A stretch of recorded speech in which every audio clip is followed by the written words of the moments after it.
Hello, everybody, and welcome back to another. We're getting used to this. Another off-season recap slash future season preview.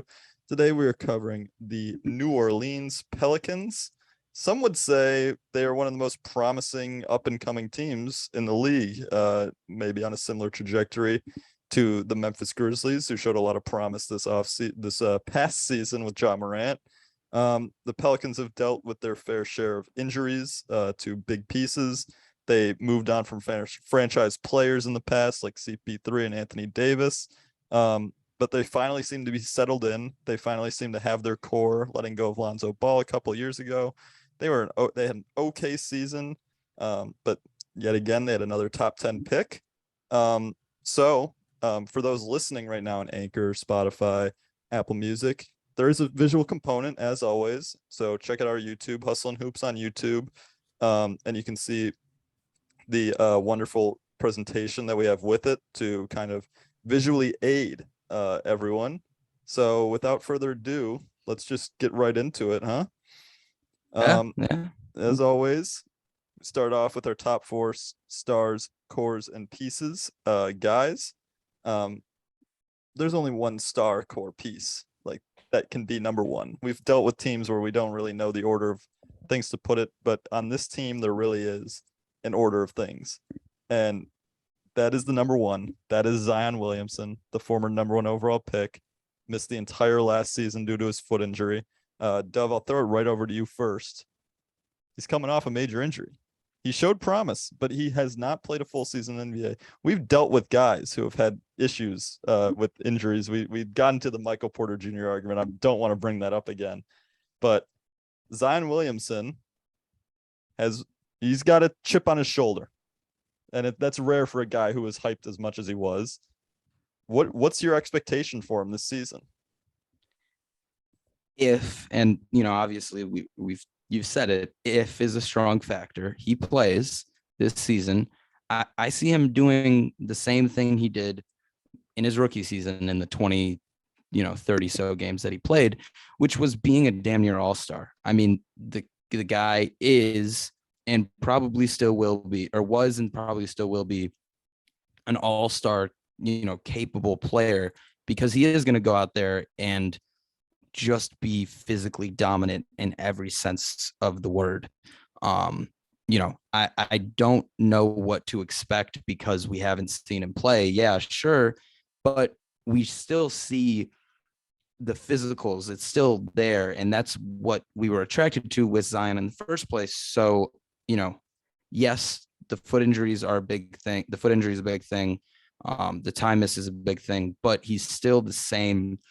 And I don't like using it this way, but it's the only word I can think of, is like physical specimen, like the just absolute phenom that he is physically and athletically, is still him. That's still what he does. That's still who he is. And I think if he can come back and play, then it'll be good. He'll be that number one, like we just said. Yeah. Jack, any chance Zion could be an all-star this season, do you think? Or Yeah, like, absolutely. I think if he plays a lot and plays well, he could get voted into starting because he's so popular. Like, it's Zion. When I say the word Zion, you think of him. he You don't turns think of the heads? national Think of park. Lauren You think Hill. you think of Lauren Zion. Hill. I think Lauren Hill. It's like Okay. LeBron. You think of LeBron. It's like Kobe. Think of Kobe. Ichiro. Think of Ichiro. It's the one name guy who you recognize just by his first name. And The Rock. He's super hyped. Dwayne. He's super hyped up, but when he plays, he's amazing. So health is his only thing. And I mean, the pictures we've been seeing recently, it looks like he's transformed back into shape, and he looks very, very strong. Yeah.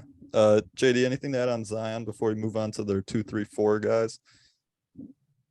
Not too much, but I would like to transition us because I think if Zion is the number one guy on this team when healthy, I would put BI at my 2. So yeah, okay. I was thinking the same thing. Let me 3. stop you. Let me stop you right here. So this is another occurrence. If anyone listening was here for a previous episode, I think it was the OKC one. it's a matter of formatting. I made the CJ one first, or I made the CJ No, one first. I and did then, this one. I did this. Okay, sorry, you did this. Yeah. And then I was gonna go change it, but I didn't want to switch everything around. Because I personally believe that BI was a 2. So are you saying that you think CJ is a 2, or was that just I think CJ is the number 2. I think, and really? that's why I kind of, if for those listening, and I'll read it out loud here, the description I put for CJ is he is a true number 2. We saw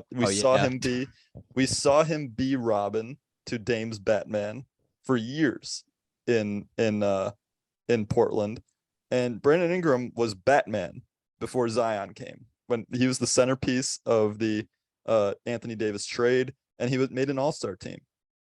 But with CJ and Zion, I could see him taking the step back. Because he can't be the Batman anymore.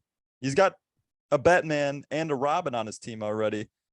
I'm not saying he's Alfred, but he can't be Batman, and I think CJ's got that Robin role locked up. So I think if Brandon Ingram's no longer the guy, I see CJ not taking a step back in his role. So just by default, I think Brandon Ingram has to be the number 3 option. In the playoffs last year, it was kind of like interchangeable, wasn't it? When they were playing in the play-in and then the Suns. When CJ was hooping, he was hooping, and they let him drop his buckets. But when the shot wasn't hitting, he was either like kind of just deferring to Brandon or playmaking for the rest of the squad. Like CJ really evolved in his role he did. with the New Orleans Pelicans, because like you were mentioning, he was the Robin to Damian's to Damian and to Damian's Batman. But the point is that, he comes to New Orleans, which doesn't have a veteran presence in the sense of, someone who's been in the playoffs, someone who's competed for, not a championship, but close to it. And he has never gotten this kind of opportunity before. And I think you're completely wrong in saying that CJ is not going to allow, like, he's going to take the shots from Brandon. I think if Brandon wants the shots, that's not what I said at all. No one said that. No one said that. Stop putting words in my mouth. Whoa, calm down. Tranquilo, por favor. What did you say then? What did you say? I said, like, CJ has proven that he can be the number 2, and I just don't see that changing. That was not like a CJ's not going to relinquish the number 2 role. I think just by default, CJ's the 2 and Brandon Ingram's the 3. That's not to say it's more of a 2A, 2B. Would you say that it's more of CJ McCollum is going to have the ball in his hands more than Brandon Ingram? Well, I mean, it depends what you just consider. Because that I still who's taking the shot? Who's taking the final shot? Like, I think it's still Brandon Ingram. I want to say I think this is really interesting because none of these players have ever played on a team where there's 3 guys who could all get the last shot. I mean, if it's a 3-pointer, though, I'm not really giving it to Zion, if we're being honest. I'd rather trust CJ or BI, but that's not the conversation. They're all 3 of them are top tiered stars, not like a superstars, all 3, but they're all stars. So knowing that all 3 of them have never played in a position where they've had 2 other people to look to. I mean, Zion in college with Cam and RJ, but like not on this level. I think it's really going to be interesting to see how CJ and BI kind of work around it and find their shots, because I think the coaching mentality should be, if Zion's there in the post open, like, you give that to him 10 times out of 10, and you pass up on a CJ corner 3 or something like that. Like, Zion should be the first option, like we're saying right now. So it's going to be really on BI, CJ, and the rest of the squad to work around it. And I don't know. I think that's going to be really interesting. Well, I completely agree. Like, the first option, 99% of the time when you have Zion Williamson on your team, is to get the ball to him to try to collapse the defense or either, get him a bucket. Yeah, but exactly. It's still like, again, that proves, like, Zion is the number 1. We agree, but the number 2 is not like Well, that's what I was saying. Let me necessarily interrupt you real just- quick. I think you're looking at this too concretely. When Yeah. when it says 2 and 3, like I said, it's more of a 2A, 2B situation. Like other Okay, but I teams have a far disparity between their second and third options. This team does not. That's not to say If like, one of you them's could hitting, make they're the going to keep argument getting for the ball. either. Like obviously Brandon Ingram has got that ISO game, but that's not to say CJ but he's doesn't. also CJ 's, showed, like and both of them have shown their playmaking. I think all three of them actually have shown an interest in playmaking. and that we here's the didn't biggest necessarily- thing is that Zion will not be playing 82 games. Right. CJ and Brandon Right. Ingram Right. I could see both of them playing 82 games, at least 80. Right. Like Right. That's and what I was about to say. they are gonna That's a good have to point. like they're gonna get meshed well together on the court. They kind of did. Like They did. Yeah, they played were well good together. together. CJ was They playing both some of got the their best ball of buckets his career. too. Like It wasn't like- like a clear number one and number two. That's a fair So now it's not a clear interruption number to two and number that. three. yeah. But I think that's also a good point, though, is CJ is so good at the two-man offensive game because he did it for years with Dame. Now he's just translating it with BI. So how is he going to react when it's Zion to like it's going to be interesting. Like it's not going to work right away. Like there will be growing pains with their offense 100%. Right, but I when mean- Zion returns, like it's gonna take some getting used to. That's how it works with any team. Like this is essentially Zion's rookie. Like Zion didn't play his rookie year. He played like 20, 30 games, like tops. Like he will play the most games he's ever played in his career this season and is technically He third played like professional 50 season. some odd Hopefully. games. Did he in really the play 50? second or third year? Yeah. This is his Yeah. well, he played a rookie year, then he missed his next year, right? Wait, And then he played like 54 games and then missed this year. Has it been that long? I thought already? this He's was his played a third year. total of Wait, 85 games. Okay, my bad. Okay, okay. I was underestimating how many seasons he's already been in the league. Yeah. His 20 But, I season, he mean- played 61, and then 19, he played 24. Yeah. So Zion's gonna get load managed, is the long story short. They have a Yes. 1, 2, and 3. The order Um, of that 1, 2, and 3 might be different every game. I think Yes. the crazy thing about this Pelicans team, though, which we're not going to get to until a little bit, but I mean, just starting with number 4, it's their bench, their Depth. role players, their depth is insane. It's For a team that- crazy. Just a few years ago was trying to rebuild, basically. They dropped the ball this draft, when though. they traded Anthony Davis, they didn't get back. Brandon Ingram was the centerpiece, and at the time, like Brandon Ingram's a good player, but like Brandon Ingram had not previously been an all-star. They were essentially getting all low-level starters and rotation players in return for Brandon Ingram. And look at where it's gotten them. Yeah, so that obviously some of them stuck, some of them didn't, some of them turned into pieces to get CJ McCollum, but like Lonzo. Herbert Jones is one of the people that did stick, and this is kind of a spoiler. He's not starting on any of our teams. That's not to say he won't be playing more minutes than some starters, and will probably be closing many games. But Herbert Jones, I'm 99% sure. I definitely didn't write clamps on Hall of Fame, a solid He's- jumper. I definitely didn't write that He part. shot 34%. No, I'm not from three. disagreeing with it. I'm not Oh. disagreeing with Oh, it. I'm just okay. I saying was I like, didn't what? write it, but I'm pretty sure I did choose him to be the number 4, and none of us have him starting, which says a lot about the team, and their depth at other positions. But let's Says a lot about Herb. let's talk about raw potential. we'll talk about the rotations and their at the end of the episode, but let's move on to the draft, because they did have another top 10 draft pick, so that's important. Shouts out Drew Holiday. 3 first round picks, yeah. 5 first round picks, whatever it was. Exactly. 3 Um, first, 2 pick swaps. Yeah. So the Pelicans drafted Dyson Daniels, and I'll pass it over to someone who's a little more knowledgeable on Dyson Daniels. I feel like, Doug, you were looking at Dyson Daniels because you thought the Pistons might potentially have to draft him. Is that right?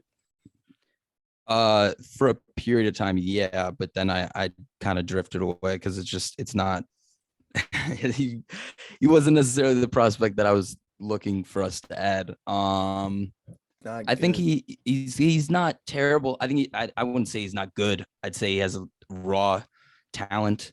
I think he's a tall guard. A lot of NBA teams like that. I don't have a lot to say.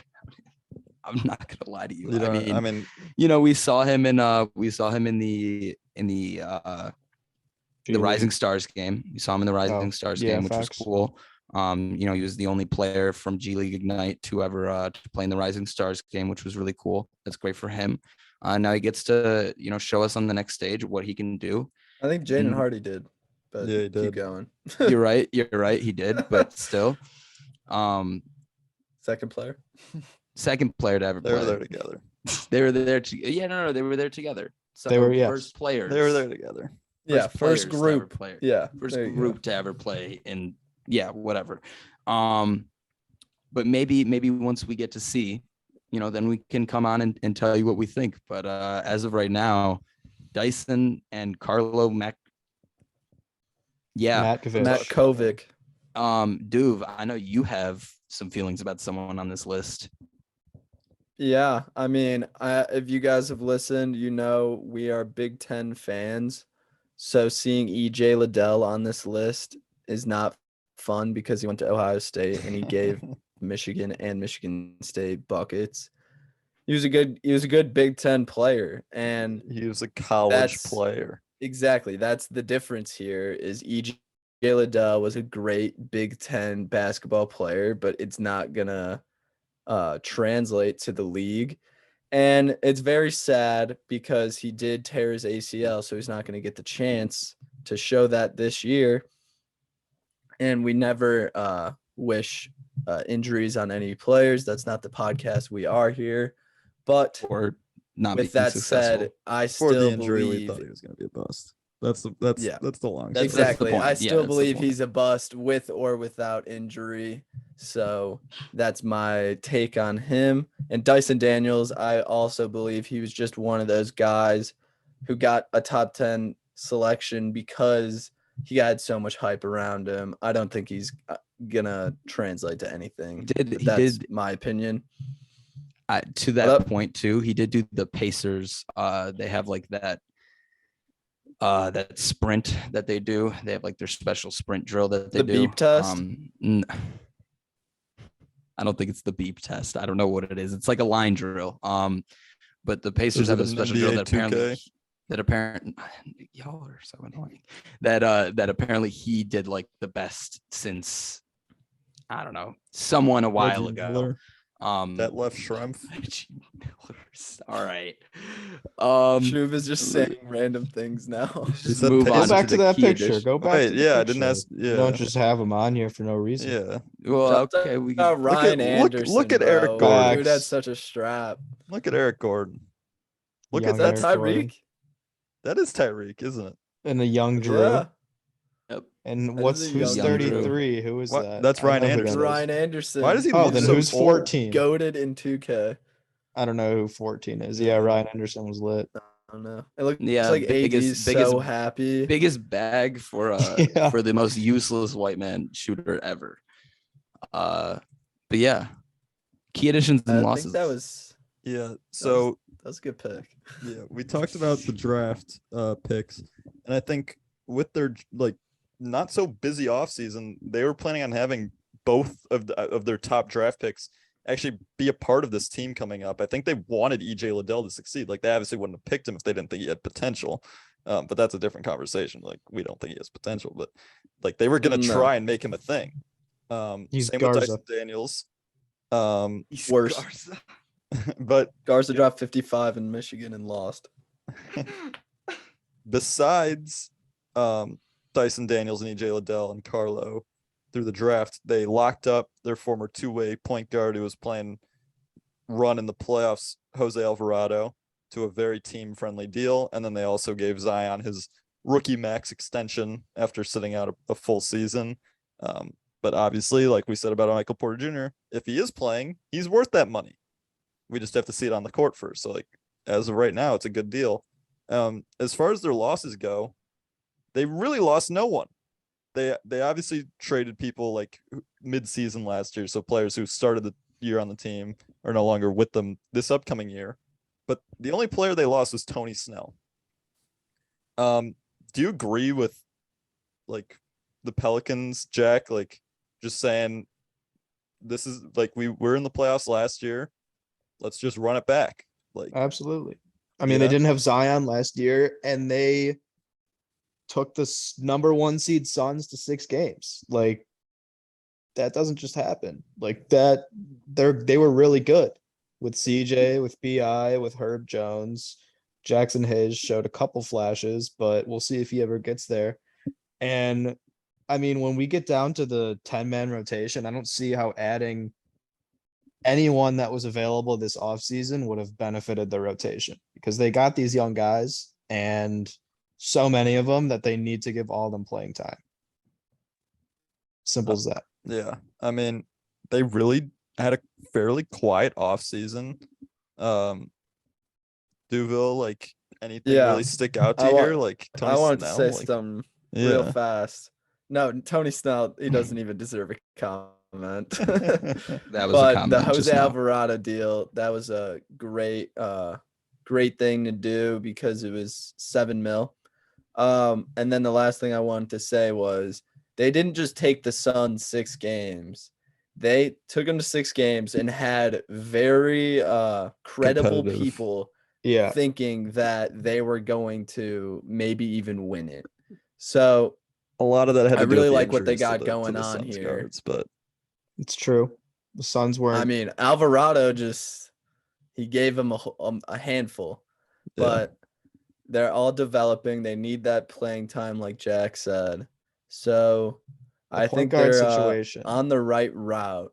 The only bad part about their offseason was their draft. And yeah, yeah, I didn't like it one bit. yeah. I mean, they probably did. That's why they didn't go out and make any moves. But Jose Alvarado is really like the only true healthy point guard on their roster. You think that should have been a hole they should have filled, Dove? You think there should be some veteran on this team besides Billy Hernan Gomez or Well, CJ McCollum? Like, veteran, I wouldn't really say. I'd more so say like, why, is a team? I completely agree with you guys that like, in essence, the team is what the team is going to be if they were ever to win a championship. Like, it's not too far off from what it could be if this team were to win. But it's just like I don't see why a team who was so competitive in the playoffs with a team that was just in the finals, why they use their draft picks. I mean, yeah, use your draft picks if you're if you have them, but if you have a hole in your roster, which they do at the point guard position, why are you not making a move to address that? I mean, yeah, maybe they believe that they're fine, but shouts out Rusty Buckets. He was the YouTuber, not the place. He was talking about the Chicago Bulls, No free and he said promo. something great to creators. Yeah. And he was talking about how rebuilding teams, when they have draft picks, it is terrifying when they don't use them. Even worse, it's scary to see a contending team have money or have draft picks or have assets and not try to improve. That's something that I'm concerned about with the Pelicans. Is, are they okay? Are they okay with just trying to keep going at the 8th seed, keep going at the 9th seed? It's fine, but I genuinely think that drafting Dyson Daniels, drafting EJ Liddell is, like you guys have clearly pointed out, is not enough. I mean, yeah, Dyson Daniels could be good. Like, But could on be the good. timeline that players like CJ McCollum and Jonas Valanciunas put you on. Yeah. Doug, Exactly. I want to say I agree with you. They should be making moves, but at the same time, with what they just did last season with no Zion, I think they want to see how you can do well with they Zion. can do with this young talent and all these guys with Zion and see how far or whatever, how far you can go. And then from there, you make the if the it decision. fails, they can dump the veterans, and then you can rebuild around Zion and Dyson Daniels. Yeah. In their mind, Zion's the future of this league. Like, he's the next LeBron. Like, imagine having a young LeBron added to this Pelican squad. Yeah. Like that's No, but championship already. I'm just saying, what's the harm of going out there and getting? I mean, look at what the Boston Who was Celtics traded for. available? Look what they Yeah. traded for Malcolm Brogdon. Yeah. Nothing. They traded a fucking bag of chips for him. That would have And been you're a great telling me that addition they for couldn't them. have got him? You're telling me that they couldn't have gone out and gotten Kemba Walker? They They still still could. they still could. Right. They still can. True. Good Like, point. what's the Like they point could of come. that? They could go get Corey Joseph.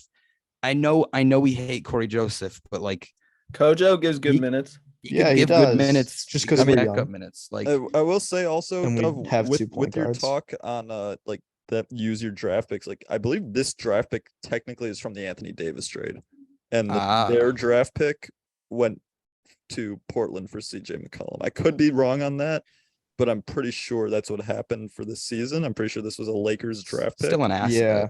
Yeah, Still an yeah. asset. like they used a first round pick to get an established star in CJ McCollum, and they used a first round draft pick on a guy who has potential to be a good player in this league. And when you say like timeline wise, like when you draft a G League Ignite guy, like that's a guy who's playing against a lot better competition than a guy who went to college. And like I stand by that. Like the G League guys are like obviously they're not all of them are good enough to be in the NBA, but they were all good enough to play in college and then sign a G League contract as well. Like Right.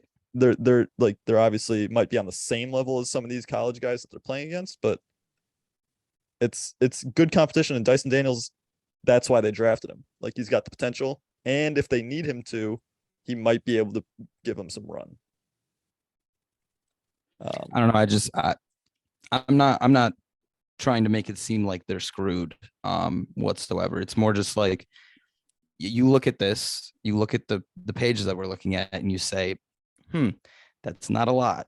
Yeah, I Not much agree with done. you. I think like I think there's a lot of time before the season starts. I think there's time to add a veteran That's fair. if they really want to. But let's just go right into our rotations because we've been kind of alluding to a lot of them. And I'll let you start, Tyson Doug, because Chandler. you're first on the page. I believe, I mean, you got the most unique Yeah, that's whack. lineup. So Yeah, go ahead and talk your shit. Go ahead and talk your Let- shit, let- Minden. Go ahead and have Yeah. Brandon Ingram try and guard Dove, like Jaden Ivey. tell us why your lineup looks the way it does and defend it staunchly. So we have seen an era of positionless basketball, as Zach, you love to preach about. And I think that the Pelicans are a team that's similar to the Cavs, similar to what I think the Pistons are going to do some of this year. You're going to run big as hell lineups. You're going to run a guard who, can play make and score, can do both, and has some two-way ability.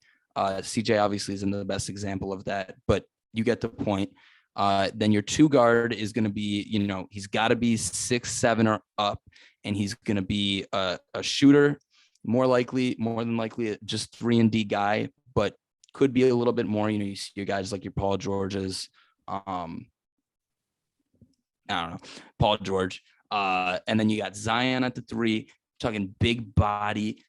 Who is going to be guarding Zion at all, much less if you're throwing him next to the other two guys that you got on the court, Jackson Hayes, who secretly was one of the best big man defenders in the league last year.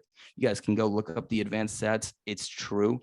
Jackson Hayes genuinely shocked me last year. I thought he was just a big jump man, and turns out he actually has a lot to his game, including a shot, including a little bit of a post game, and his defense. He's got the rim protection. He has a little bit of paint protection that he's kind of improved on over the past, over the past year. And then you got Jonas Valanciunas, who's just steadily been one of the most underrated bigs in the league. And the reason that I think that this is going to succeed is because who the fuck is scoring on this team except for on CJ, and who in the world is going to be able to stop you if you put all of these weapons out there in Zion, Brandon, and CJ. And then we also say, hey, we might also get every offensive rebound too. I mean, yeah, I mean, I don't know would what just to like to say. see like Zion guard like Wiggins. I will keep up say, So would I. So would I. you mentioned me Very talking excited. about positionless basketball, but every time I do that, like you always say, like fuck no. So like, No.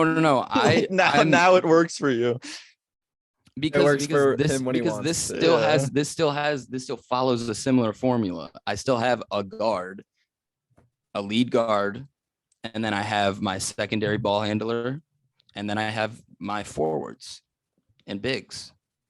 It's this league is yes, it's positionless, but there's still a like categories to it. It's not just 6-foot guy is playing center randomly and guarding the biggest guy or whatever. It's like that's not what positionless basketball means, and sometimes that's how you guys put it out. All right, It's fine. like a Timberwolves, but like, let's say the Celtics put a lineup out there of Brogdon, Smart, Jaylen Brown, Jason Tatum, and Robert Williams. Like Zion you- guarding Jaylen Brown and Jackson No, Hayes you- guarding you Tatum. Like obviously switch your this lineup matchups. will That wouldn't be the switch lineup. different Like, it because would- of yeah. matchups. It wouldn't but be the lineup you play against Boston if that's what they're running. But Yeah. Boston, perfect example, Boston would be running Brogdon or Smart, Brown, Tatum, Horford, Rob Williams lineup in the playoffs. So We'll Okay. continue the conversation across the four It's of an us. I'll interesting move- Cavs. lineup. I'll It's an move on to interesting lineup. mine. I got Devontae Graham starting at point guard. I will say I'm gonna have a lot of not necessarily asterisks, but like conditions to a lot of things that I think will we're just reveal a doing lot of starting variables. lineups first. Okay. Well, I mean, almost all of us have that. Everyone, yeah. But I'll Well, get the into bench yours is as the well after. same. The Yeah, bench is benches are almost essentially the same Yeah, you're everywhere, right. You're right. and I'll You're right. get into that. So Devontae Graham, I think, will start at point guard at least to start the season. I also think Devontae Graham will not close games. CJ McCollum will be the starting shooting guard, Ingram starting power small forward, Zion starting power forward, Valanciunas starting center. I think the rest of us all have that. It's pretty cut and dry. Those are the starting 2 through 5. Off the bench, everyone has Herbert Jones and Jose Alvarado. I think Jose Alvarado is the only true point guard on the team, so he's going to get a lot of minutes. And Herbert Jones will be closing every game and will be playing a lot. And then I have Dyson Daniels because he is a top 10 pick. They're not just going to throw a top 10 pick outside of their 10-man rotation. And then I have Larry Nance for some veteran presence and Trey Murphy, who showed some promise in the summer league last year. And I just think like he's not going to be there. Dove, you did not have Dyson Daniels in your 10-man rotation. Is there a specific reason for that? Is that because of? You guys bullied me into having Devontae Graham in my lineup. That's why. Oh, okay. I had so yeah. I had Dyson Daniels. Actually, no, sorry. I had Kira Lewis Jr. As my backup guard because fuck it. Shouts Shouts out Kira. Let me just give my last 2 conditions here. So I think Herbert Jones and Jose Alvarado close a lot of games for their defensive ability. I think Valanciunas, you might see him just play 12 minutes one night. Yeah. And that's where Jackson Hayes could possibly come in. So Valanciunas and Devontae Graham, I could see them either not being on the team come the end of the season, or if they are on the team, their roles would be greatly reduced. And that's when Herbert Jones enters the starting lineup. That's when Alvarado or Jackson Hayes enters the rotation as well. So Duville, How do you not have Trey Murphy in your lineup at all? I do. Are you talking to No, I'm Duville? talking to Duve. He's got Jackson Hayes I and don't Dyson Daniels. Yeah, exactly. Let- I didn't know who to put him over. Pretty much. I mean, you've got unless I would probably put him you've over got Larry 4 Nance guards over in your 10 everyone man. else. You have 4 guards in your 10 man, all under, like, except for Dyson Daniels, all of those guards are under 6, 6'2". I'm fine with You got, that. Is who's 6'2"? Who's 6'2" and under? you got Devontae Graham, you got CJ, who's like what, 6'3", maybe 6'4". 6'3". maybe. Same thing. And then Jose Alvarado, who I know for a fact, you cannot tell me he's over 6'3". So he's three guards under 6'3". Yeah, 3 guards under I 6. would You said say 4. 6 foot. Did I? Yeah. 3, whatever, 3. But either way, you don't think Trey Murphy is I think Trey Murphy is playing over. I think it goes with the caveat of Dice. what I I was don't know. saying. I don't think Devontae Graham is getting minutes. I think he has to start. I think like I don't think so. I don't think he has to start. I think he has to prove himself again because how else is he I going to prove think himself if he's not on the bench? That's what we're saying. That's why we have him all starting, because they're going to give him the benefit of the doubt. This is Doug. He's gonna play. This is first day of the season lineup. This isn't what you think is going to happen when No, this is Devontae first day. Graham starts playing No, poorly and then This is falls out of first the day. rotation. No, Yeah. I'm not. I said I. You think he has Did to I prove say- himself to make it I think back he in has the to lineup? prove We himself. think he has to Yes, prove that he I think doesn't he- deserve to be I think in he the was lineup so anymore. Yeah, that- bad last year. He was so bad last year. You're overestimating how bad he was. I don't think so. I think he was. I genuinely think that you're not losing as much as you are gaining from putting someone like Trey Murphy in the lineup over him. I think you're gaining way more by putting Trey Murphy in the lineup and just Yeah, saying but we're being and having realistic Jose here. run back up point guard. We're being realistic here. And I'm He's trying gonna to play. and I'm trying to say what the best lineup in my opinion is. Yeah, I think you're wrong. I think a point guard CJ McCollum lineup is not the best thing for everyone. All right, I think- Devontae and Graham CJ averaged 12 points, 4 assists, and 2.3 rebounds with 1 On steal. 36% field goal shooting. What's his career average though? Yeah, that's pretty I bad. don't give Like a how- fuck how- about Career how average much is of a fall 13 off? points. Yeah, like how much of a fall off from his career average is it? Like it's From, not like Trey from his Murphy's last doing year, he that. only fell off 3 points. What's his career field goal percentage? His career field goal percentage is 1 second. Keep talking, boys. No worries. Well, I'll it's- just mention that I put this GIF at the top here because I don't have Larry Nance in my lineup. I think that It's 37%. 37%. For so yeah, career. he's Fucking it's the kidding me. same old Devontae Graham you've always been used to. He's just on a better team now. But I Right, don't and have Larry I'm- Nance Jr. in my I don't want lineup. someone coming in shooting 7 threes and that's all they're doing and they're missing almost all of them. You have We'll to see. you have to give him the benefit of the doubt. If he starts sucking, that's what I was saying is on the caveats of my lineup. Like, yeah, he might not be there at the end of games. He might not be there at the end of the season. But to start the season, he will be the best option at point guard. Yeah. And that's like if he continues to trend downward, he will no longer be the starting point guard. And if he continues to play poorly, he will no longer be in the rotation. But to say like, yeah, he's so bad after last season alone that he doesn't deserve a spot in the rotation because Trey Murphy is younger is just it's just disrespectful to Devontae Graham. Because Trey Murphy is younger. No, Trey Murphy is better. What did Trey Blasphemy. Murphy do? Like come on. What did Trey like, Murphy do? Trey Murphy's a better defender by miles. He's a better But that interior position scorer is by not there to miles. guard. He's Like, a he's better not there- finisher. He's just as good of a shooter. I mean, literally last year in his rookie season, he shot 39% from the field, 38% from 3 on 1.5 attempts. Now it's a small sample size, but I'd rather him shoot half that attempts. than shoot 10 threes and only make 3. I like that. That is insane to me that is the logic that you're using. And then you say like that is because he's young. No, it's not because he's young. It's because he's miles a better player.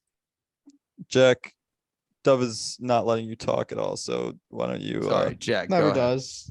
Go ahead. I don't go have ahead. Larry Nance in my rotation because I think he's going to get traded or waived or something, or just not play because he doesn't. I don't know. He doesn't like. He might play when Zion doesn't play, and fill that 4 big guy who can jump type of thing, so they can still run the same type And of defend. offense.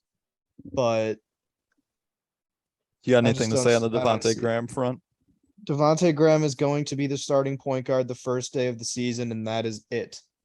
End of discussion. And do you think like End of Shouts out discussion. Kira it's, Lewis. yeah, I don't have him in my 10 man, but I love him. He's a great player. And if there's an injury on this team, he might just have to get in there. He might just So- have to get in there. real quick, we saw what they did last year. Let's go over team expectations, record prediction, either playoff finish. bold take, Dove. You think they can surpass their results from last year? Or you think they're still stuck in that purgatory of first round exit?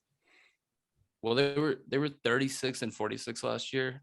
That was good for 9th in the West. I think they could get to like 40, 45 with Zion playing, maybe 50 if he plays to the So level this is that like so we're about the expecting. same thing. Like at the end of the day, teams 50 are looking wins at is not playoff about the success. same thing. Well, you 50 said wins is 40 from 36 to 40. Like they're No, not but I'm going to saying jump from a 10 if to a 6. my Like, okay, so let me rephrase. My expectation, if Zion does what he did in his rookie season, which 30 or so games, around 40, if he gives what he did in third season, The second season he second played. season. in his second season, then I see them getting around 50. I think that's a huge difference. I think that puts them closer to like 5 in the West, like 5th in the West. But you didn't answer my other question of they look at playoff success. Are they playoff success due for another first round exit, or you think they have a chance of winning a first round series? And don't say it depends on the matchup. No, I wasn't going to say that. I was going to say it depends on health more than anything, just because we've Well, seen CJ. you have to We've assume they're going to seen, be healthy. assuming they're healthy, I think this team could beat like With your lineup 60% that you put together. of the other teams. I think it's most likely a first round exit, but it just depends on who they play. I can't answer that question without saying that. I don't know. Then ask I me. don't know. Jack, Ask Minden. I have no. what do you clue. think of this team? Playoff I think success? they can win a playoff series. Simple as that, Dove. He just I said think if this team is successful and Zion plays more than 45 games, more upwards of 50, then they'll be in the playoffs, not the play-in. They'll be a top 6 seed in the West. And then I think that they can steal a game from steal a series from someone in the playoffs. I mean, we've seen it happen. They damn near won this year against the Suns.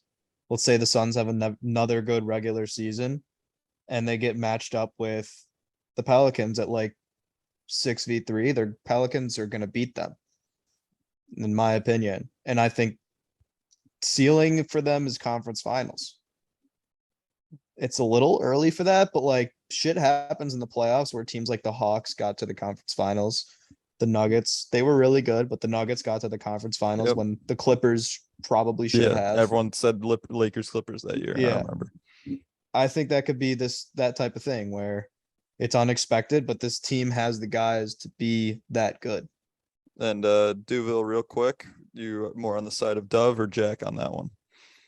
I'm with Mindy. I think final season, their record will be 41 and 41. Zion, if he goes over 45 games, I call that a success. And their ceiling, I would say, is a 8 seed going 7 games losing. In the first round. So you First think round. First round. Yeah, Sorry. first round exit. I think I agree with everyone a little bit. I think it obviously depends on health. Like it doesn't depend on who they're playing. It depends on their own health. And if this is the lineup they can put out there in the playoffs, they were 2 games away from beating the Suns this past year. Like they needed 2 more wins and they would have been in the second round. I think they are, for regular season wise, I think they're due for another play-in tournament, but I think they would be the favorites coming out of that play-in tournament. I think just with how crowded the West is, we'll see. I mean, the Jazz are no longer necessarily a threat, especially if they trade Mitchell, but like that's a team that was in the playoff field. But I think they're due for another play-in run, and I think they can win in the first round. I think we saw it with the Memphis Grizzlies. They can win in the first round, but then if they go up against one of these veteran teams in the second, which that's just who's there in the second. Like you could pick any team. Like I just think the second round's a lot harder to win in than the first round. So I think a first round win and a second round exit is probably their ceiling. And regular season wise, it's a play-in team again. But yeah, kind of a longer episode than the previous couple, but it was a good one. A lot of good debate, a lot of good argument. The fact of the matter is this team is very young. They're very promising. and they got a lot of shit to figure out before the season starts and during the season, to like figure out what their team identity is and how they're going to succeed in the future. So, thank you everyone for listening very much. We appreciate it. YouTube, if you're on YouTube, please leave a like, subscribe. If you're on Apple or Spotify, please rate us 5 stars. Follow us on Twitter, Hustle and Hoops, and we'll see you next week for another couple team preview / reviews. And we'll see you next time.